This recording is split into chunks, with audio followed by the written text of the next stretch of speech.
Jóvenes, ¿cómo están? Buenas tardes nuevamente. Les saluda el profesor Denis Riveros Lobón del curso de literatura para que en este nuevo video pues observemos un tema muy interesante, muy importante y uno de los primeros también pues como es los géneros literarios. Hay que conocer los géneros literarios. Para eso pues tenemos que ver primeramente que estos géneros literarios son unos modelos que nos sirven para la escritura de algunas obras literarias dentro de lo que son los textos justamente literarios, ¿no? Antiguamente, desde una perspectiva retórica, aristotélica, podemos dividir a los géneros literarios en cuatro, pues, ¿no? Empezando por el género narrativo, el épico, lírico y dramático, que a la vez también se van a ir subdividiendo. Pero aquí vamos a hacer una división mucho más contemporánea acerca de los géneros, los cuales vamos a decir pues que son tres, ¿no? Hay que recordar que los géneros pues ayudan a que se escriban diferentes obras, ya que las obras tienen mucha variabilidad, varían porque tienen diferentes contenidos también, ¿no? Y diferente estructura. Vamos a empezar entonces con el género épico. Hay que recordar que el género épico es el más antiguo, donde narra hechos muy ficticios, heroicos, legendarios, muy apegados a lo que es la parte de la historia, ¿ya? Es ahí donde en el género épico se ven muchas batallas, guerras épicas, donde lo que más destaca siempre es la figura de un héroe que realiza proezas y hazañas apegadas también a la religiosidad, donde no solamente se ve al héroe, sino también se ve a diferentes dioses que también son partícipes de las narraciones épicas, ¿no? Hay que recordar, muy apegados siempre a la historia, el género épico. Dentro del género épico podemos encontrar subgéneros dentro de lo que son escritos en verso, ¿no? La epopeya es la especie épica, podemos decirle, por excelencia dentro del género épico, ¿no?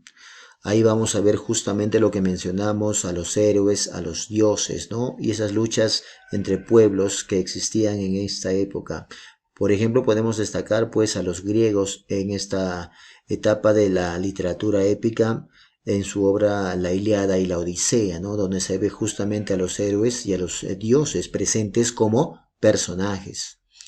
Otro subgénero es los cantares de gesta, que son hazañas justamente de personajes, en este caso ya de lo que son caballeros, ¿no? En la época medieval, sobre todo en la Edad Media. Ahí podemos destacar el Cantar del Mío Cid, ¿no? Una obra muy apegada a lo que es la formación de algunos nuevos países en Europa, ¿no? Justamente hablando del Cid Campeador. El romance es ya exclusivamente dentro de lo que es la parte de Hispanoamérica, que también sigue siendo un subgénero épico también muy importante. Ahora, en la actualidad contemporáneamente podemos decirle al género épico narrativo, ¿ya? No decimos que el género narrativo es el segundo, no. El primero es el épico y dentro de este género épico, a este género épico le vamos a nombrar ahora narrativo, ¿no? Ya hablamos de unas narraciones netamente en prosa, donde va a presentar también nuevamente una realidad ficticia. Mucha ficción se encuentra dentro de este mundo exterior que va a narrar una persona que puede ser un narrador protagonista omnisciente, que son muy diferentes, ¿no? Si hablamos justamente del género narrativo, hay que ver el tipo de narrador.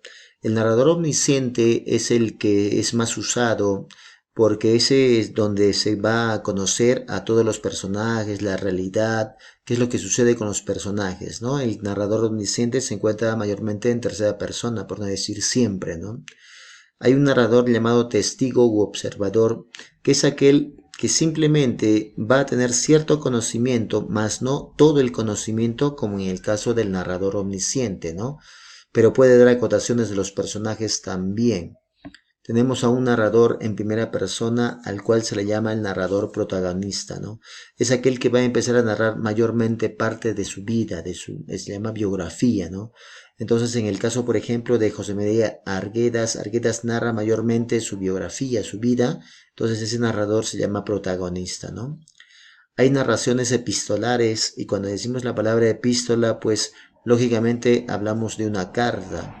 Entonces, cuando nosotros observamos pues este tipo de narraciones, se le llama narración epistolar, como por ejemplo cuando Alberto Hidalgo es desterrado a la Argentina. En la Argentina él escribe pues una narración epistolar que justamente lleva el título pues de Carta al Perú. Sí, como también Mariano Melgar, podemos decir, ¿no? Escribió pues su carta a Silvia, ¿no?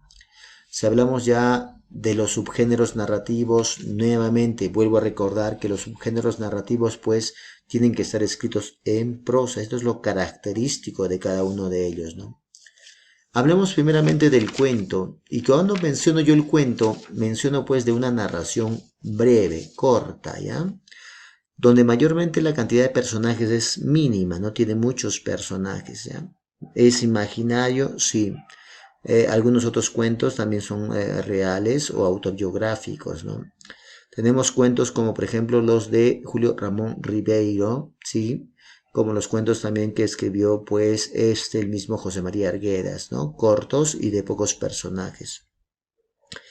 La leyenda es una narración más, también es breve, pero tradicional, ¿no? Más tradicional, donde vamos a ver también ciertos aspectos terroríficos, ¿no? Dentro de las leyendas y también algunos aspectos sobrenaturales y misteriosos, ¿no? Como la leyenda de los hermanos Ayar, por ejemplo, dentro de la literatura quechua.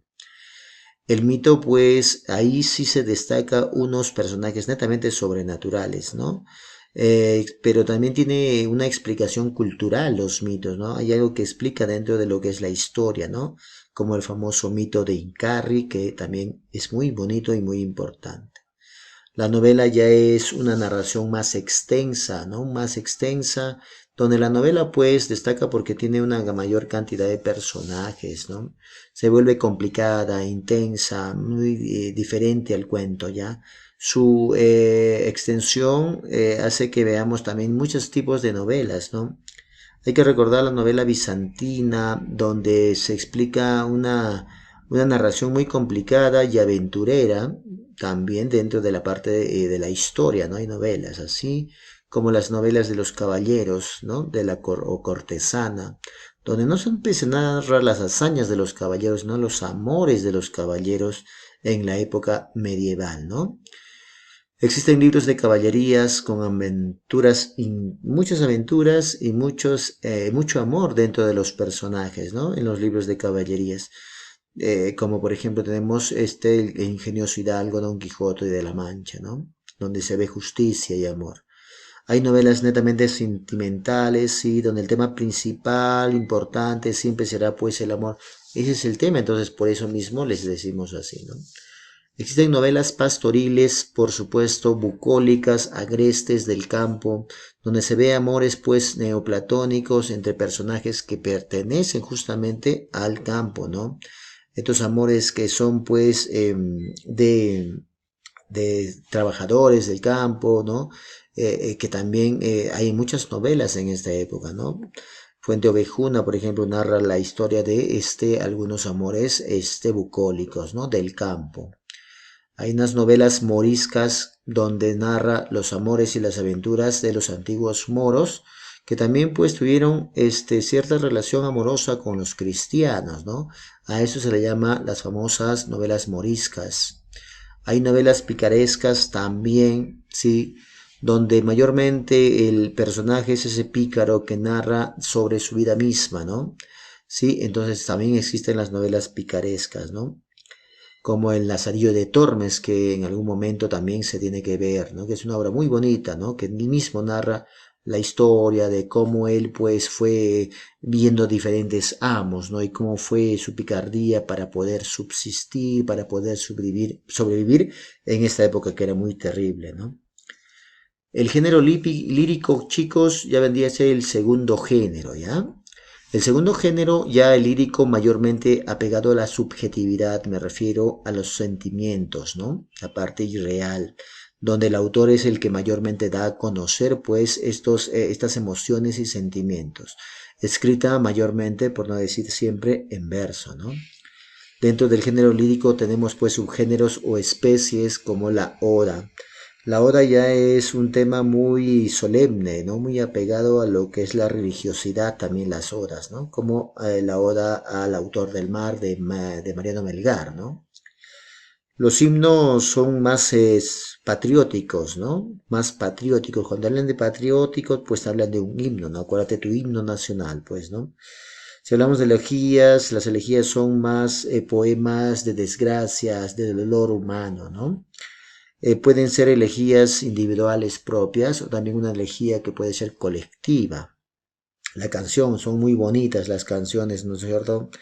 Mayormente las canciones tienen el lado amoroso, muy apegado a la parte del amor. La sátira ya es una burla, ¿no? Satirizar, burlarse, ¿no?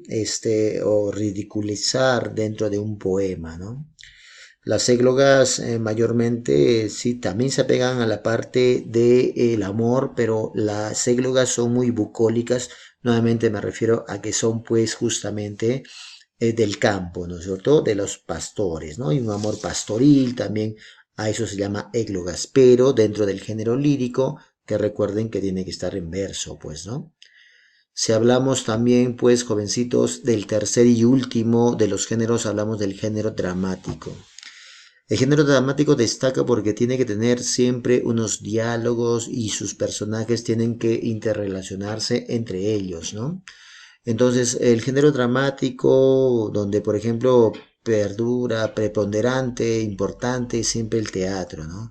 Hay que recordar que el género dramático puede ser escenificado, por eso mismo hablamos del teatro, ¿no?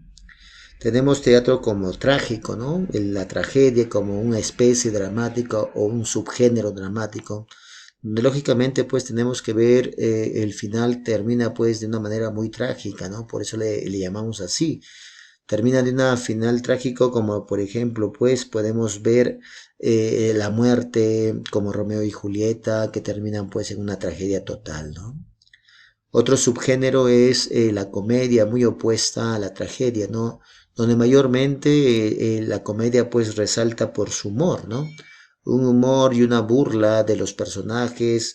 Esto se vio mayormente, por ejemplo, en la época de los romanos, donde ellos se burlaban pues de los diferentes personajes de la historia, ¿no? Como César, ¿no? Y cuando conquista las Galias hacen una comedia muy bonita de Julio César, ¿no? El gran conquistador. La tragicomedia pues ya viene a ser una combinación, una fusión de la tragedia y la comedia, ¿no? Muy contemporánea también la tragicomedia, muy importante, como ya vendría a ser la ópera, donde se ve pues una individualidad más importante en la ópera, ¿no? No solamente porque ahí se ve la tragedia del que da a conocer, ¿no? Esta ópera a través de música que tiene que tener a través de canción que tiene que tener, ¿sí? Donde se ve pues hay veces partes de humor, partes de sentimiento, de dolor, mediante esa persona que interpreta la canción, la música, ¿no? En la ópera, ¿no? Y el drama pues es un desarrollo mayormente pues histórico también el drama, donde puede haber finales felices y finales trágicos, ¿no? Como el anterior, es una combinación también. Si hablamos de drama, pues tenemos una obra importante como sería pues Ollantay, ¿no? Una obra dramática muy bonita de la literatura quechua, ¿no? Muy bien, jóvenes, estos son los tres géneros literarios, entonces épico, que en la actualidad le llamamos narrativo, el género lírico, apegado a lo que es el verso, donde se da a conocer mayormente los sentimientos y las emociones del autor, ¿no? Y el género dramático, donde mayormente tenemos que tener pues los diálogos y los personajes que tienen o pueden escenificar las diferentes especies dramáticas, ¿no? Muy bien, estos han sido los géneros literarios. Nos veremos en una nueva oportunidad con un nuevo video acerca de literatura. Hasta luego, muchas gracias.